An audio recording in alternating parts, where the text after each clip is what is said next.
On a cold morning in Rome, a man came to deliver birds to the home of Tiberius Gracchus for use in a religious rite, but the birds refused to be shaken out of the cage. No matter how hard they tried, the birds clung to the side. The oddness of the event crawled under Tiberius Gracchus' skin. Then, as he left his home to go to the assembly, he stumbled through the threshold of his doorway, and his toenail was ripped off. He'd crossed that threshold thousands of times. He knew it was a premonition that his feet would soon lose their way. Finally, as he limped along, he saw a jet-black raven on the roof of a nearby building. As he passed, it knocked a stone from the building that landed right before his feet. These 3 omens haunted Tiberius Gracchus, and he knew the end was near. When Tiberius Gracchus arrived at the assembly, the scene was tense. The factions gathered in opposing crowds, each side eyeing the other to see who would make the first move. Immediately, he saw a friend who, after great difficulty, waded through the crowd and approached Tiberius Gracchus, telling him that his life was in danger. There was a plot to kill him that day. Tiberius Gracchus told those surrounding him, and they formed up in a circle, drawing spears. Some of Tiberius Gracchus' supporters stood farther away and couldn't hear what was going on, so Tiberius Gracchus motioned toward his head to indicate that his life was in danger. His enemies thought that this motion indicated he was asking for a crown. This news spread to the Senate, and they rallied a violent mob that marched to the assembly and entered with clubs and weapons of all kinds. They entered and charged on Tiberius Gracchus and his followers. Almost a century before Caesar would cross the Rubicon and lead a populist movement to topple Rome's legendary republic, there was another Roman, almost completely unknown today, who showed that the plutocracy which had infested the Eternal City was not invincible. His name was Tiberius Gracchus. The story Plutarch tells of Tiberius Gracchus is a story of a shrewd leader who stood up to all the machinations of the rich and powerful to show mercy to the common man in Rome. It's the story of a man who loved mercy enough to risk his own life. The story of Tiberius Gracchus comes from our book, Famous Men of Rome, a collection of stories gathered from the chronicles of history and myth. It's perfect for any student or teacher of classical history. As a young man, Tiberius Gracchus learned to love the common men of Rome serving in the military. He served with distinction for the famed general Scipio Africanus the Younger.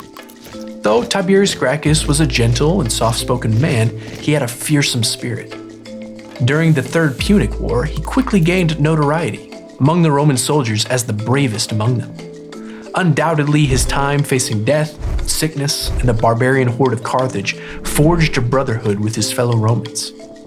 Ironically, Tiberius Gracchus' bravery and compassion for his fellow soldiers is best illustrated by a humiliating defeat the Romans suffered. After the war with Carthage, Tiberius Gracchus became the treasurer for an army fighting a campaign in Spain. Unfortunately for him, the general of this army was like a kind, silly, old Roman uncle, beloved by everyone, respected by no one. This general made several tactical blunders that left the Roman army exposed to attack from all sides. 20,000 Romans lay vulnerable to a defeat. Typically, the treasurer of a Roman army wouldn't lead the diplomatic efforts with a foreign army. But Tiberius Gracchus was no typical Roman. He met with the enemy dignitaries and secured a truce, allowing all 20,000 soldiers to escape back to Rome. When Tiberius Gracchus returned from the war, Rome had changed. Tiberius Gracchus thought that he would come home lauded as a hero, but his return was anything but triumphant.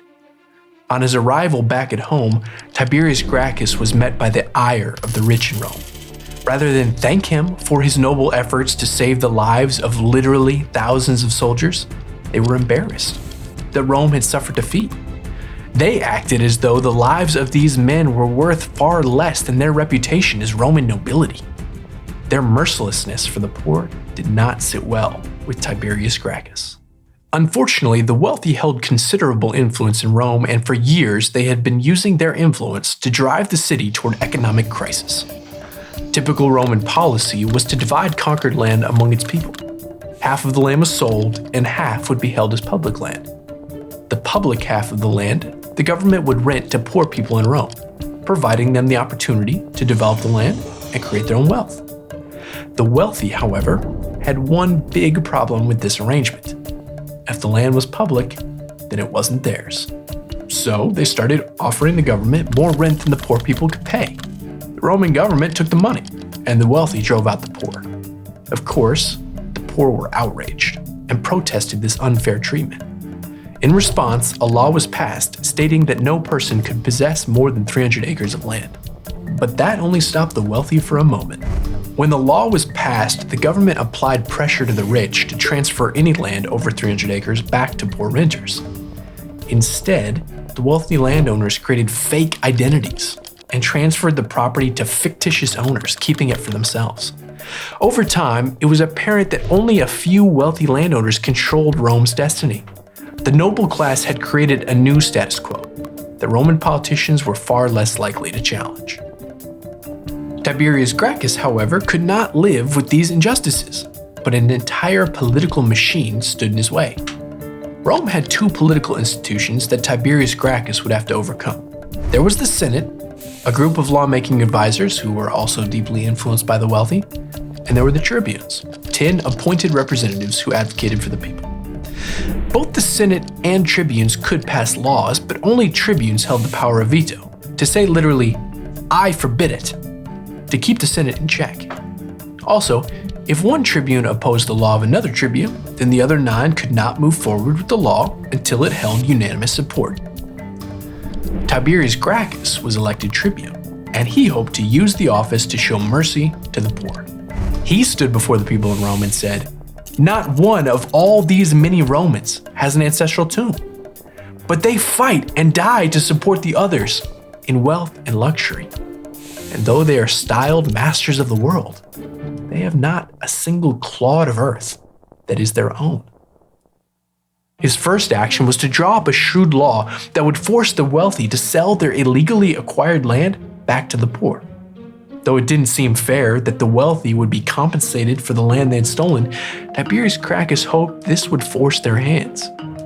But the wealthy had grown far too comfortable to give up the land without a fight. In the night, they quietly went to one of Tiberius Gracchus' closest friends, another tribune named Octavius. They whispered promises of wealth and turned him against Tiberius Gracchus.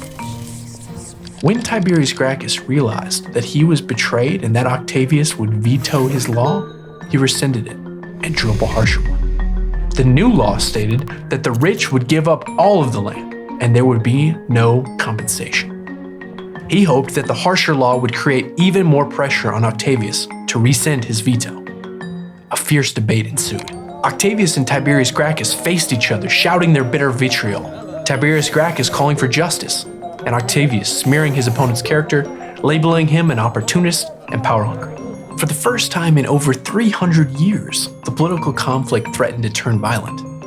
Tiberius Gracchus was so convinced that the wealthy planned to assassinate him, he started to carry a concealed knife into the assembly. Opposition to Tiberius Gracchus' law persisted long enough that he grew desperate. So he asked the Senate to pass his law. Unfortunately, in the Senate, Tiberius Gracchus had few, if any, allies. The wealthy held too firm a grasp over the Senate's decision-making. When the Senate finally failed to accomplish anything, Tiberius Gracchus recognized the reality of his situation. His hands were tied as tightly as the poor. The Senate was no good, and as long as Octavius could veto the law, it would never be passed. So, he resorted to a controversial maneuver that enraged his enemies. Tiberius Gracchus told his friend Octavius that there was no way that the two of them could both be tribunes if they disagreed on such an important matter. He said that he would put it to a vote with the people, and if they voted to remove Tiberius Gracchus from office, then he would graciously step aside. But if they didn't, then Octavius should step down. Octavius said no, knowing that the people preferred Tiberius Gracchus. Tiberius Gracchus, anticipating this, said, "Well, if you aren't willing to put me to a vote, then I have to put you to the vote." And he brought a vote to the people to remove Octavius. Octavius lost in a landslide. There was one serious problem. In Rome, the tribunes were considered sacrosanct. This meant that it was illegal for anyone to harm a tribune by word or deed in any way. But as soon as Octavius lost the vote, a few of Tiberius Gracchus' supporters physically dragged Octavius from the stand. But the law was passed, and Tiberius Gracchus was praised for his mercy for the commoners of Rome. What seemed like a great victory for Tiberius Gracchus and the people of Rome would be short-lived. In modern-day Turkey, the king of Pergamum died, and his will stated that the land of Pergamum should be given over to Rome, because he feared that Rome would violently conquer it if it wasn't given to the Romans freely. The king ruled a wide expanse of land that covered much of western Turkey. Tiberius Gracchus knew that this much land could be incredibly helpful for the plight of poor Romans, so he drew up a law to give all of the land to the people as public land. Of course, the Senate fiercely opposed Tiberius Gracchus' law. In fact, one opponent spread a rumor saying that before the king of Pergamum had died, that he sent Tiberius Gracchus a royal robe. This rumor suggested that Tiberius Gracchus was only interested in social reform if it consolidated his power among his many poor constituents. The following summer, Tiberius Gracchus typically would have completed his term as tribune and left office. Of course, this meant that he would no longer be sacrosanct. Having made many enemies among the wealthy and powerful, Tiberius Gracchus feared that leaving office would not only cede his position to someone who would undo all of his work, but also certainly lead to death at the hands of the violent opposition. On the day of the elections, he wore all black, as though he was preparing to die, and introduced his son to all of his supporters, insinuating that they would need to care for his son when he was gone. His supporters, seeing his plight, voted to elect him for another year as tribune. His re-election was deeply controversial. Tiberius Gracchus' opponents now felt they had an ironclad case against him. First, he had violated the sacrosanctity of another tribune, dragging Octavius from the assembly. Second, he had ostensibly accepted gifts from a foreign dignitary as he accumulated power. And finally, he had ignored the checks and balances of the tribunal term limit and had extended his reign of terror for another year. Of course, his supporters told a different story. Tiberius Gracchus had taken a hard stand against evil men, intent on taking advantage of the systems that had afforded them power in the first place, so he could extend mercy to the poor. Only a few days later, on that cold Roman morning, a violent mob rallied to take Tiberius Gracchus' life. In the chaos of the riot, there was nowhere for Tiberius Gracchus to run. He was struck dead by the very people he had lived to protect. The next morning, Tiberius Gracchus' lifeless body floated down the Tiber, a casualty of mob violence. His love for the people finally stifled at the hands of the rich. Perhaps no other phrase better illustrates historians' fascination with Tiberius Gracchus' life than the one William Shakespeare put in the mouth of Titus Andronicus. Sweet mercy is nobility's true badge.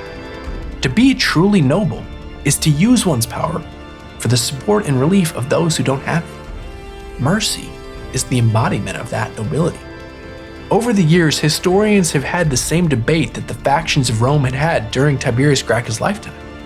Was he truly a civil servant, or was he an opportunist, using the support of the masses for his own political advancement? While we can never know his motives definitively, Shakespeare gives us insight into why so many have been inspired by his life. The goal of his life was mercy. Mercy for the poor and mercy for the disadvantaged. This mercy is a badge of Tiberius Gracchus' noble spirit, a nobility that all of us can aspire to. The lesson for us is simple: love mercy.